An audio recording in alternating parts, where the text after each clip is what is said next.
There are stories in history so disturbing, so evil, that they barely made it to the pages of our textbooks. Buried, redacted, erased. Unit 731 is one of those stories. A top-secret Japanese military program during World War II, hidden, in plain sight, and responsible for the deaths of thousands through unthinkable experiments, without a shred of mercy. Today, we open the doors to one of humanity's darkest corners, where science became a weapon and war stripped people of their souls. This is the full story of Unit 731. In 1931, Japan invaded Manchuria, an act that laid the groundwork for both World War II in the Pacific and something much darker. The invasion was brutal, but what followed was worse. Enter Dr. Shiro Ishii, a brilliant yet twisted microbiologist, ambitious beyond belief. He believed that to win future wars, Japan needed not more guns, but biological weapons. He promised the military power beyond imagination. The result? Full funding and free reign to build his vision. Unit 731. Hidden near Harbin, the headquarters of Unit 731 was disguised as a water purification plant, but its true identity was chilling. A 6 square kilometer facility containing over 150 buildings. Inside were surgical theaters, pressure chambers, cold rooms, disease labs, prison blocks, and mass crematoriums. Prisoners were called Maruda, meaning logs, not humans, not names, just test subjects.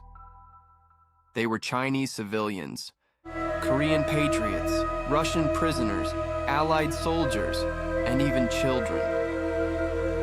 Vivisections. Subjects were dissected alive. No anesthesia. Organs removed one by one to observe biological responses. Victims screamed, eyes wide open, until silence fell. Frostbite tests. Limbs were exposed to sub-zero temperatures. Doctors would strike the frozen flesh with sticks, watching it shatter like glass. Disease infections, plague, cholera, typhus. Victims were injected, force-fed, and exposed, so researchers could map the timeline of death, minute by minute. Weapon testing. Subjects were tied to stakes and bombed with grenades exposed to flamethrowers or locked in gas chambers to test chemical weapons. Rape and pregnancy. Experiments.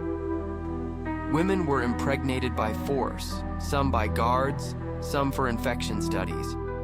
Fetuses were removed in surgery to examine fetal development under disease exposure. No soul, no law, no God, just pure clinical death. Unit 731's research wasn't confined to walls. Biological bombs filled with plague-ridden fleas were dropped on villages in China, killing entire populations. Rivers were poisoned. Food supplies tainted, thousands died slow, agonizing deaths. Some villages were quarantined forever, turned into silent ghost towns. And the worst part? The Japanese government denied it all Shiro Ishii believed he was, serving a higher purpose. He saw himself as a genius, a patriot. He even encouraged his staff to be proud of their contributions to Japanese science. To his peers, he was charming. To his staff, a mentor. To his victims, he was the devil himself. One assistant later said, he treated life like an experiment, not a responsibility. When Japan surrendered in 1945, orders were clear: burn everything.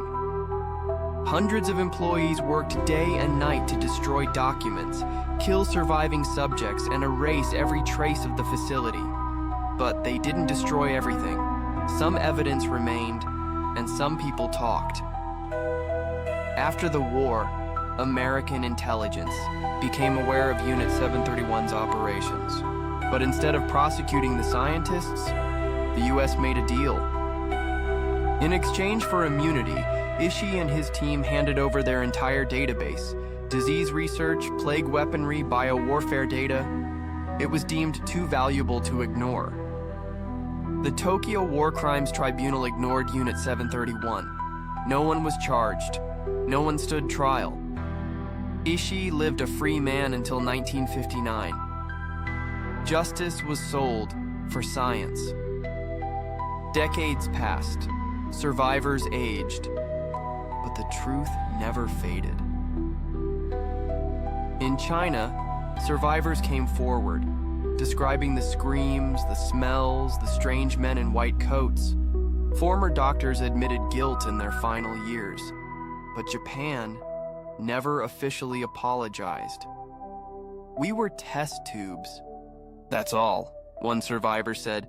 "Today, the remains of Unit 731 stand as a museum in Harbin, China, a place of silence, of horror, of remembrance." Most Japanese textbooks still don't mention Unit 731. Some politicians deny it ever existed, but denial can't erase blood. This isn't just a story about war. It's about what happens when science loses its conscience, when ambition becomes obsession, when justice is sacrificed for knowledge. The dead can't speak, but we can remember. We must. Like, share, subscribe.